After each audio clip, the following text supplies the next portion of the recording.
Mercedes boss Toto Wolff believes his team faced an uphill battle to catch up on Ferrari and Red Bull after starting the new regulation cycle 10 meters behind. Mercedes are facing a stern challenge to close the gap in performance to Red Bull and Ferrari, believes Wolff, having finished in third place in the first year of the new regulations. The switch to ground effect cars for 2022 saw the eight-time Constructors' Champions finally toppled, as both Red Bull and Ferrari took a significant step forward.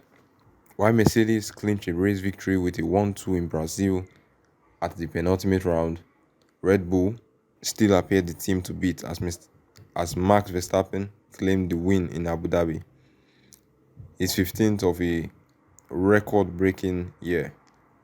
Although Ferrari looked to be in Mercedes' ballpark after the F175 fell off the boil in the latter half of the season. 2023 is said to be a technical evolution of the 2022 machines, with the teams able to rectify shortcomings they have identified during the first attempt at interpreting the rulebook.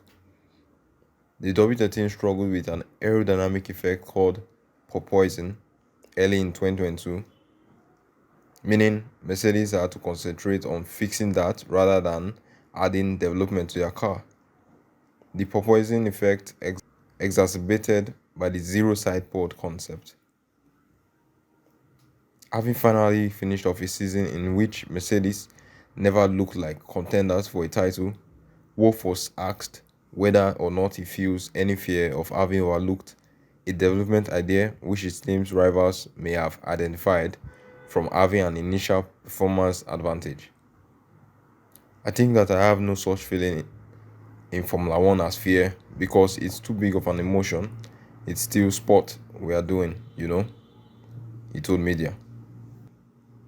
Having largely overcome the proposing issues that held them back, Wolff attempted to quantify just how far back Mercedes are relative to Ferrari and Red Bull. We need to be sharp. We've lost 6 months of development, he said. We lost many months of development because we simply had to solve the proposing problem before being able to actually add performance back onto the car. Because whatever we added in terms of downforce, it went nowhere. The drivers couldn't feel it. The car became even more unpredictable. The bouncing got worse. So consider it 6 months delay in putting performance on the car is something that will be tremendously difficult to catch up against Ferrari and Red Bull. We've started the 100-meter sprint 10 meters behind everyone. So we've got to just run faster. This organization has all that's needed to run faster, he said.